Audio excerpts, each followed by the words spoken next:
You just bought a walking corpse. Dakota, Reese Salvini sneered. His custom Stetson tipped back to reveal eyes as cold as a Montana winter. He flicked his cigar ash into the Billings auction dirt. That beast is fit for the dog food plant. I guess trash attracts trash. Dakota Lewis tightened her grip on the frayed lead rope. The massive, scarred roan beside her trembled, its breathing a wet, ragged rasp. He's breathing. Reese. Dakota fired back, her voice shaking with a dangerous kind of quiet. Which is more than your conscience has done in 10 years. The Billings Livestock Commission smelled of ozone, fear, and generations of desperate prayers. Dust motes danced in the shafts of harsh halogen light that cut through the cavernous arena. Dakota Lewis sat in the bleachers, her calloused hands gripping a crumpled cashier's check for exactly $500. It was the last of the Lewis ranch money, scraped together by selling her grandfather's antique Winchester Model 1894. She had come to buy a sturdy, reliable quarter horse, a working animal to help her pull her dying Bitterroot Valley ranch out of the red. Instead, she found herself staring at Lot 44. Christopher Phillips, the veteran auctioneer, leaned into the microphone, his usually rapid-fire cadence slowing with a hint of genuine pity. All right, folks. Stepping into the ring is Lot 44, sold as is. He's a biggin, maybe a Shire Mustang cross, but he's seen better decades. Starts at the meat price. Who will give me 200? The horse was a nightmare of neglect. He was a colossal blue roan, standing over 17 hands high, but his ribs jutted against his dull coat like the timbers of a sunken ship. A thick, matted mane obscured his eyes. But what struck Dakota was his posture. He didn't cower like the others. Even broken, starving, and covered in deep, jagged lacerations, the animal stood with a fierce, terrifying pride. His left hind leg bore a heavy, weeping drag scar, and his hooves were cracked like dried riverbeds. From the VIP boxes, a cruel laugh echoed over the loudspeaker static. Reese Salvini, the billionaire developer who had been buying up the Bitterroot Valley piece by piece, was pointing down at the ring. Beside him stood his head enforcer, Draga Ulrich, a man whose smile resembled a knife wound. I bid 250, Reese shouted, his voice dripping with theatrical mockery. My hounds are getting hungry, Christopher. Wrap him up. Dakota felt a sudden, violent surge of heat in her chest. She knew Reese. He was the reason her father, John Lewis, had allegedly died in a hunting accident 3 years ago, just as Reese was trying to force a sale of their land.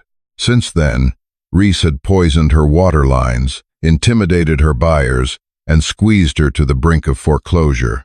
The roan in the ring lifted its heavy head, and for a fraction of a second, through the matted forelock, its dark eye locked onto Dakota. It was a look of profound, agonizing understanding, a shared grief. 300, Dakota yelled, standing up. The crowd went dead silent. Teddy Campo, Dakota's oldest friend and sole remaining ranch hand, grabbed her denim jacket. Dakota, no. Are you insane? We need a cutting horse, not a hospice patient. Ron Sage at the bank is calling the loan on Friday. 350, Reese drawled, leaning over the railing, his eyes locking onto Dakota with predatory amusement. Don't spend your funeral money, little girl. 400. Dakota shot back, her heart hammering against her ribs. 450. Reese countered lazily. Draga, go get the trailer ready. We're taking the meat home. Dakota looked at the cashier's check in her sweating palm. It was everything. If she spent this, there was no seed feed. There was no winter hay. There was just the bank, and Ron Sage's smug face delivering the foreclosure notice. She looked back at the horse. The animal hadn't broken its gaze from her. 500, Dakota said, her voice dropping to a low, unshakable timbre that echoed through the silent arena. Reese stared at her, his lip curling in disgust. He threw his hands up in a mocking surrender. Let the stupid girl have her carrion, Christopher. She'll be bankrupt by Monday anyway. Sold to bidder 82 for $500, Christopher Phillips announced, striking his gavel with a hollow thwack. He looked at Dakota, his eyes filled with a heavy, sorrowful warning. Dakota descended the bleachers on trembling legs.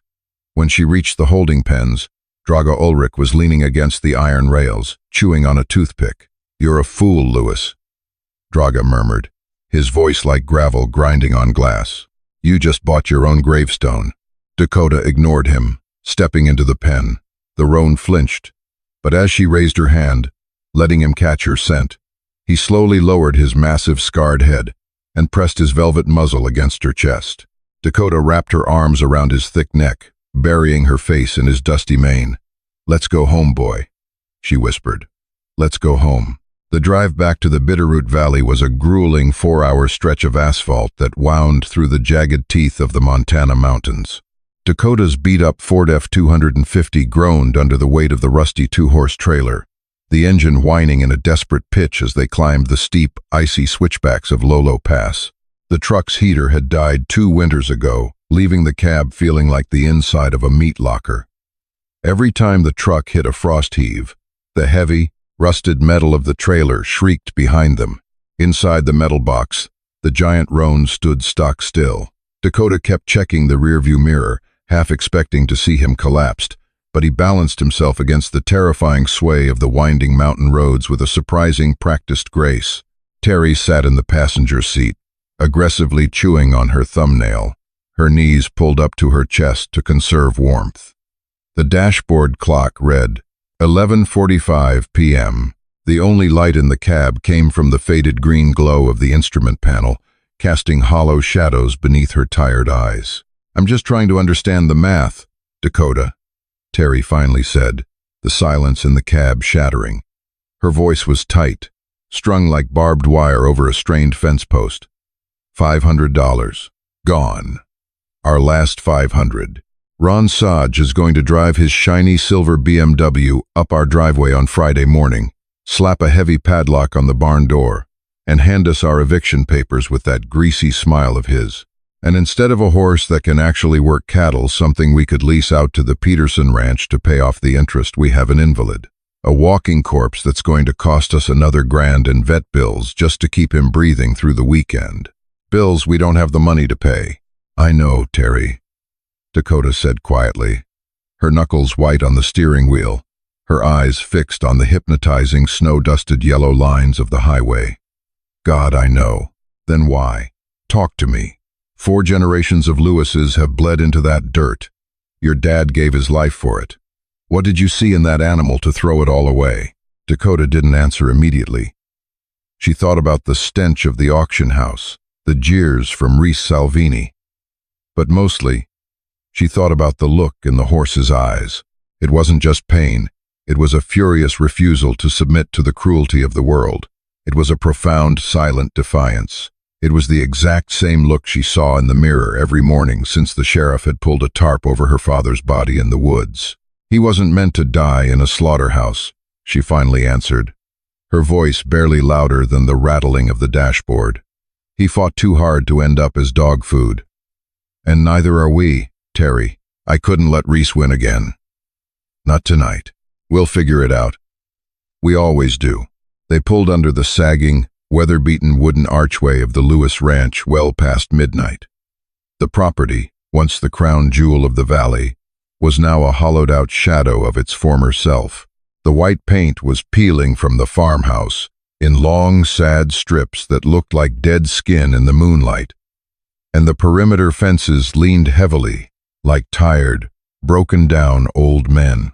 It was 300 acres of prime, spring-fed grazing land, the very last independent holdout in a valley, completely swallowed, fenced, and privatized by Reese Salvini's corporate empire. Dakota killed the engine and stepped out into the biting night air, which carried the sharp, unforgiving scent of pine needles and coming snow. The silence of the ranch was absolute and heavy.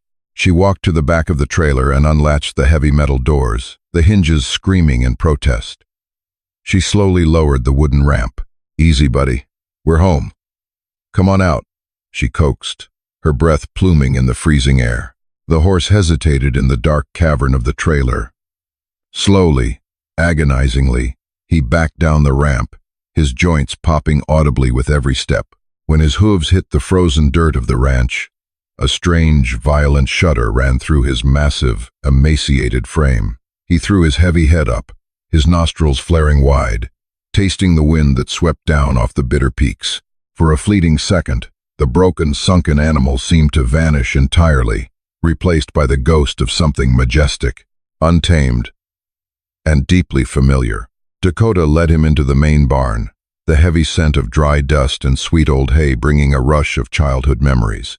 She settled him into the largest foaling stall, piling the floor deep with golden straw, and filled a rubber bucket with warm water spiked with sweet molasses. The horse drank greedily, the sound echoing in the empty barn, before burying his nose in a fresh flake of Timothy hay. As Dakota watched him eat, a harsh vibration against her thigh made her flinch. She pulled her phone from her denim pocket. The screen lit up her face with a harsh glare. It was a text message from Ron Saj, the branch manager at Western Heritage Bank.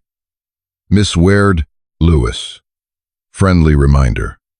Friday, 9 a.m. Have the $14,000 arrears, or vacate the premises. Salvini Holdings is eager to begin demolition on the barn. Dakota gripped the phone until the glass screen creaked. Reese had bought Ron Saj years ago. The bank had suddenly, inexplicably called in the balloon payment on her father's agricultural loan mere weeks after his death, knowing full well she couldn't pay it without selling the herd. "What are we going to call him?" Terry asked softly from the shadows. She was leaning heavily on the stall door, her previous anger having melted into the exhausted, bone-deep sorrow they both carried like a physical weight. Dakota looked at the giant roan. His coat, beneath the layers of filth and dried blood, had the color of a bruised, stormy sky, and his stance, despite his frailty, was armored in a pure, unbreakable defiance. "Ironclad," Dakota said, sliding the phone back into her pocket, a new hard resolve settling in her chest. "We'll call him Ironclad." The next morning broke with a pale, bruised light that barely penetrated the frost covering the farmhouse windows. Dakota was up 2 hours before dawn, her muscles screaming in protest as she hauled heavy buckets of water from the pump to the barn. By 8 o'clock, the familiar crunch of tires on the gravel driveway announced the arrival of a white, mud-splattered utility truck. The gold lettering on the side read, "Jenna Hills, DVM, Large Animal Practice." Jenna jumped out, a bright, no-nonsense woman in insulated Carhartt coveralls, carrying a scuffed medical bag that looked heavy enough to anchor a small boat. Jenna was one of the few locals left in the county who still openly defied Reese Salvini's soft boycott of the Lewis Ranch, a loyalty forged from years of working alongside Dakota's father. "Heard you bought a literal dinosaur at Billings last night, Dakota," Jenna called out, slamming the heavy truck door.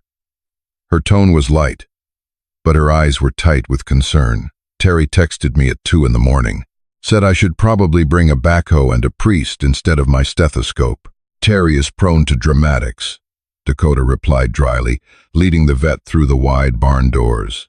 But when Jenna stopped in front of the foaling stall and saw Ironclad, her professional, easygoing smirk vanished instantly, replaced by a tight, grim line.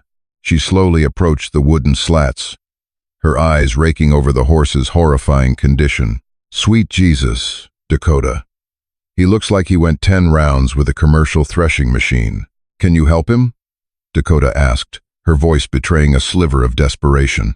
"I honestly don't know," Jenna said, her tone dead serious as she snapped on a pair of thick blue latex gloves. "Let's get him out of there and into the cross ties where I have some decent light." For the next 2 agonizing hours, the cold air of the barn was entirely replaced by the sharp, clinical smell of iodine, betadine, and old, coppery blood. Jenna worked with meticulous, breathless care. She cleaned deep, infected lacerations, trimmed away the cracked, neglected hooves that were causing the severe limp, and ran her experienced hands gently over the horse's protruding ribs. Ironclad stood with an eerie, stoic patience, his massive head lowered, only flinching and shifting his weight when Jenna touched a particularly tender spot on his left shoulder. "He's severely malnourished," drastically dehydrated, and covered in what looked like actual whip scars, Jenna muttered. The low buzz of her surgical clippers slicing away the matted, filthy hair around a deep gouge on his shoulder. But look beneath all this damage. Look at his bone structure. Dakota. This isn't some random, wild draft cross they pulled off the plains. Look at the steep slope of his croup, the immense breadth of his chest. This horse has serious, expensive breeding in his bloodline. Percheron, and maybe purebred racing quarter horse. Underneath all this starvation, he's an absolute powerhouse. Jenna moved toward the horse's thick, muscular neck. She applied a warm, wet towel with antibacterial soap to a particularly nasty swollen lump just beneath the dark, tangled mane line. Suddenly, her hands stopped moving. "This is strange," Jenna said, frowning deeply, her fingers probing the hard mass. "There's a massive pocket of scar tissue here, but it's not from a kick or a bite. It's hard as a rock, almost metallic. Feel it." Dakota stepped in, running her cold fingers over the lump beneath the horse's dark skin. It didn't feel like gristle or bone. It felt like a jagged piece of dense metal buried deep beneath layers of muscle. "Hold his head steady," Jenna ordered, her voice suddenly sharp. She jogged out to her truck and returned lugging a heavy portable ultrasound and digital X-ray unit. She shaved a small, neat patch of hair directly over the lump, applied a dollop of cold blue acoustic gel, and firmly pressed the transducer wand against Ironclad's neck. Both women crowded around the small, glowing digital monitor. Amidst the gray, shifting static of muscle fibers and tissue, a stark, blindingly white object glowed angrily on the screen, casting an acoustic shadow beneath it. "Is that a tracking microchip?" Dakota asked, her pulse suddenly quickening, a strange dread pooling in her stomach. "No," Jenna said, her voice dropping to a harsh, disbelieving whisper. "Microchips are small, smooth, and cylindrical. Look at the edges on that thing. It's flattened, mushroomed." Jenna slowly looked up from the screen, meeting Dakota's eyes with a look of pure shock. "Dakota, that's a bullet, a very large caliber bullet." The silence in the barn became instantly deafening, heavy and suffocating, broken only by the soft, rhythmic chewing of the horse at his hay net. "Why in God's name would someone shoot a horse and then sell it at a public auction?" Terry asked from the barn doorway, her face having gone completely pale. Jenna didn't answer. Her eyes had darted to Ironclad's left hip. She reached for the heavy-duty clippers again. "Bring me the rubbing alcohol, Dakota. Now, there's a brand right here, but it's been intentionally scarred over. Someone took a hot iron and held it over the original mark. It's a complete blotch job." Dakota handed her the plastic bottle, her hands trembling uncontrollably. The loud buzzing of the clippers filled the quiet space as Jenna sheared away the thick winter coat and the thick layers of scabbed burned tissue on the horse's flank. She poured a generous splash of rubbing alcohol directly over the raw skin. The clear liquid made the underlying, original white Freeze brand hairs suddenly pop against the dark, wet skin. Dakota took a hesitant step closer, peering at the shape emerging from the mangled flesh. Her breath hitched, catching violently in her throat. The brand had been horribly burned over to look like a solid, meaningless square, but the original, distinct white hairs of the Freeze brand still showed faintly but undeniably beneath the mess. It was a crescent moon cradling a broken arrow. Dakota staggered backward as if she had been physically struck. She knocked over a galvanized bucket of water, the metal clanging sharply against the concrete, water spilling across the dusty floor in a dark wave. "Dakota? Dakota, what is it?" Terry rushed forward, grabbing her friend's arm. Dakota fell to her knees in the damp dirt, her hands covering her mouth, a sound of pure, ragged, agonizing anguish escaping her chest. It was a sound that had been trapped inside her for 3 long years. She knew that brand intimately. She had drawn the design for that brand on a napkin at the kitchen table when she was 12 years old. "That's not Ironclad," Dakota choked out, hot tears finally breaking free, streaking through the dust and dirt on her face. She looked up at the massive bruised roan standing quietly in the cross ties. That's Brimstone. That's my father's stallion. The horse that disappeared the night he was murdered. The revelation tore through the ranch like a cyclone. Brimstone had been John Lewis's pride and joy, a horse he had bred himself. 3 years ago, John Lewis had gone out to the North Ridge to check on a broken fence line. He never came back. The local sheriff, a man firmly in Reese Salvini's pocket, ruled it a tragic hunting accident, a stray bullet from a poacher. Brimstone, the horse John was riding, was declared lost to the wild, likely killed by wolves or mountain lions. But Brimstone was alive. He had survived the bullet meant for him, or the bullet meant for John. They didn't just steal the land, Terry, Dakota said, pacing the worn floorboards of the farmhouse kitchen. Maps and old property deeds were scattered across the table. They murdered him. Reese and Draga. They murdered him, and they tried to execute his horse to hide the evidence. When Brimstone survived and turned up at the BLM roundup years later, Draga recognized him and tried to buy him at the auction to quietly send him to a slaughterhouse in Mexico. You can't prove that, Terry said, though her hands were shaking as she poured coffee. A brand and a bullet in a horse don't prove Reese pulled the trigger. The bullet will. A raspy voice spoke from the kitchen doorway. Sarah Busain stood there, leaning heavily on her wooden cane. Sarah was in her 70s, the county's unofficial historian and the former county clerk. She had known the Lewis family for generations. Dakota had called her immediately after Jenna left. Sarah shuffled to the table and dropped a heavy leather-bound ledger onto the maps. I've been digging through the county archives ever since John died, Sarah said, her gray eyes burning with a fierce, quiet anger. Reese Salvini isn't just a greedy developer. He's a fanatic. Your North Ridge, Dakota? It's not just grazing land. It sits directly over the largest untapped, naturally occurring geothermal aquifer in the state. Reese has the mineral rights for the surrounding properties, but he needs your 300 acres to build his luxury eco-resort and spa.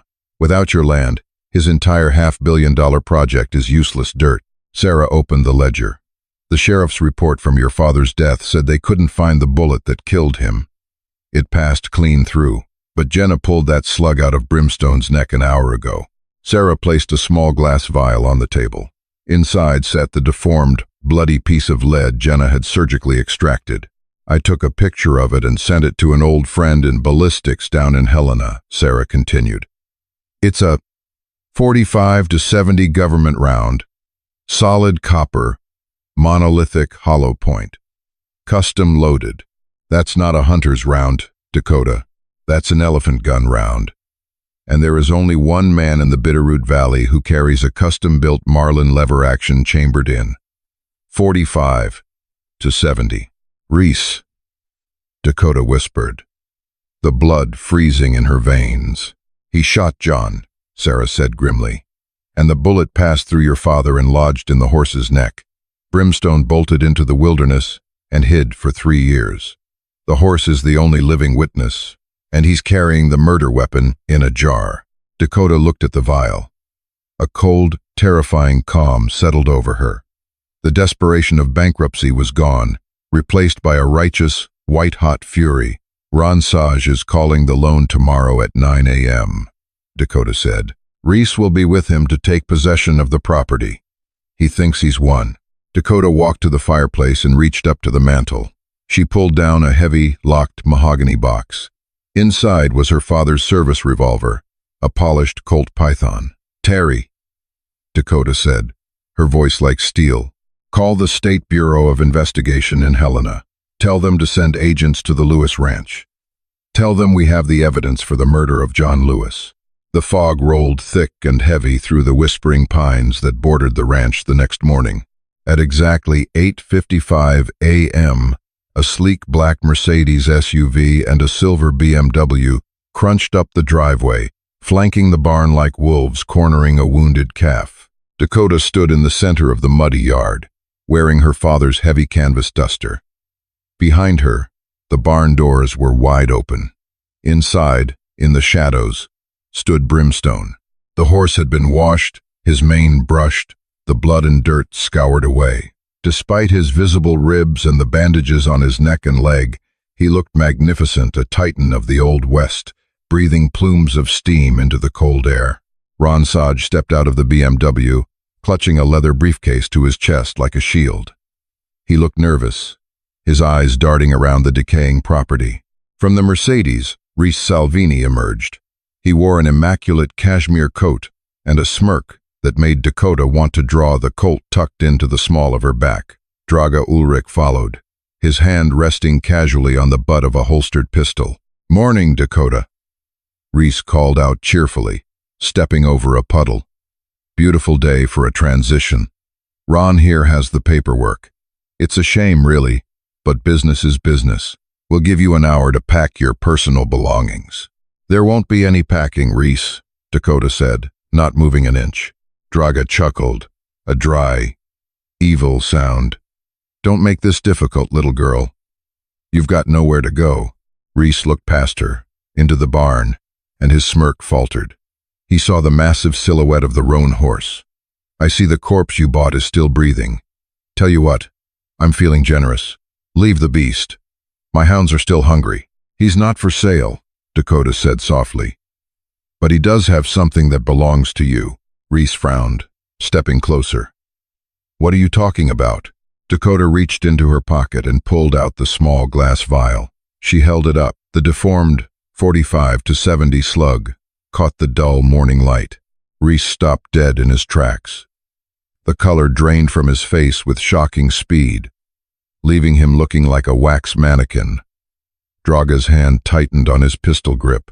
"Jenna Hills pulled this out of the horse's neck yesterday," Dakota said, her voice ringing clear and loud across the yard. "The horse I bought at auction. The horse whose brand you tried to burn off. Brimstone."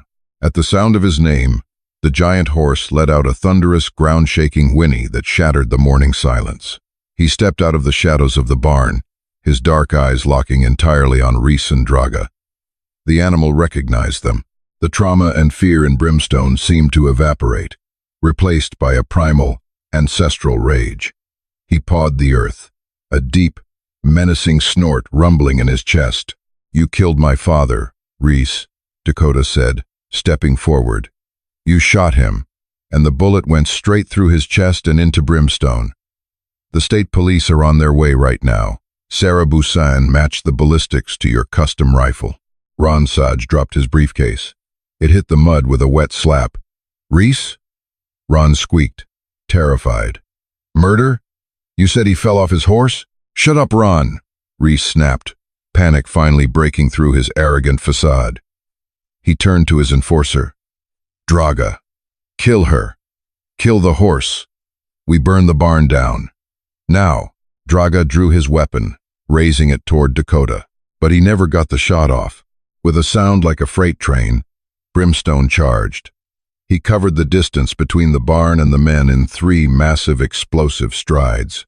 The horse wasn't just running. He was a weapon forged from years of pain and abuse. Entirely focused on the man who had caused it, Draga fired wildly, the bullet tearing into the dirt near Dakota's boots. But before he could aim again, Brimstone's massive chest slammed into him. Draga was thrown through the air like a rag doll, crashing brutally into the windshield of the Mercedes, shattering the glass before sliding unconscious to the hood. Reese screamed and turned to run, slipping in the mud. He scrambled on his hands and knees, his cashmere coat instantly ruined. Brimstone reared up, towering over the billionaire, his heavy hooves striking the earth mere inches from Reese's head. The horse trapped him there, screaming in fury, a terrifying guardian of vengeance. Dakota drew her Colt Python, leveling it perfectly at Reese's trembling head as he cowered beneath the towering horse. "Don't move, Reese," Dakota commanded, her voice perfectly steady. Brimstone would love an excuse to finish the job. In the distance, the wail of police sirens began to echo through the Bitterroot Valley, growing louder and louder. A choir of absolute justice cutting through the morning fog. Karma hadn't just knocked on Reese Salvini's door. It had kicked it down with iron hooves. The fallout was catastrophic for Salvini Holdings and magnificent for the valley. The State Bureau of Investigation arrived within minutes, swarming the property. With the .45 to .70 bullet matched perfectly to the custom rifle found during a warrant search of Reese's mansion, the billionaire's empire crumbled overnight. Facing a mountain of evidence, Ron Sage turned state's evidence within an hour, spilling everything about the illegal foreclosures, the poisoned water lines, and the bribery. Reese, Salvini, and Draga Ulrich were indicted for first-degree murder, racketeering, and animal cruelty. They were denied bail. The arrogant men who had thought they could buy the world were locked in tiny concrete cells, stripped of their power and their pride. Because the foreclosure proceedings were proven to be rooted in criminal fraud and murder, the state courts nullified the debt on the Lewis Ranch entirely. Furthermore, the massive civil lawsuit Dakota filed against Salvini Holdings for wrongful death and damages resulted in a settlement that secured the ranch's financial future for the next century. 6 months later, the Bitterroot Valley was in full bloom. The oppressive grip of corporate land grabs had vanished, and the community was healing. Dakota stood by the pristine, newly painted white fences of the main paddock. The sun was warm, the sky an endless, brilliant Montana blue. Beside her stood Terry, holding a steaming mug of coffee, a wide smile on her face. In the center of the paddock, Brimstone galloped. He was unrecognizable from the shattered creature at the Billings auction. He had gained 400 pounds of pure, rippling muscle. His blue roan coat shone like polished gunmetal in the sunlight. The scars were still there, the jagged lines on his shoulder, the burn mark of the altered brand, but they were no longer marks of tragedy. They were badges of honor. He was a survivor, a king who had reclaimed his throne. Jenna Hills pulled her vet truck up to the fence line, leaning out the window. "Look at him," she marveled, watching the massive horsebuck playfully, kicking up clods of rich earth. "I still can't believe it. Medically speaking, he should have died in the wild. He definitely should have died in that auction ring. He had a job to do," Dakota said softly, resting her arms on the top rail of the fence. Brimstone heard her voice. He stopped his gallop, his ears swiveling forward. With a soft, nickering sound, he trotted over to the fence. He lowered his massive head, resting his chin gently on Dakota's shoulder, exhaling a warm breath against her neck. Dakota closed her eyes, wrapping her arms around him, feeling the steady, powerful rhythm of his heart. The ghost of her father was finally at rest. The land was safe, and the wrong horse had turned out to be the exact right one. The bond between a human and a horse can transcend logic, pain, and even time itself. Dakota Lewis's choice to risk everything for a broken animal wasn't just an act of mercy. It was the key to unlocking the darkest secrets of her past and securing her future. Brimstone proved that sometimes the things society discards as worthless are actually holding the truth that will set us free. Karma has a beautiful, untamed way of catching up to those who do wrong, often riding on the back of the very creatures they sought to destroy. If you felt the justice and heartbreak in Dakota and Brimstone's journey, please like this video, share it with fellow horse lovers and fans of gritty Western tales, and subscribe to the channel for more incredible, emotional stories of resilience and redemption.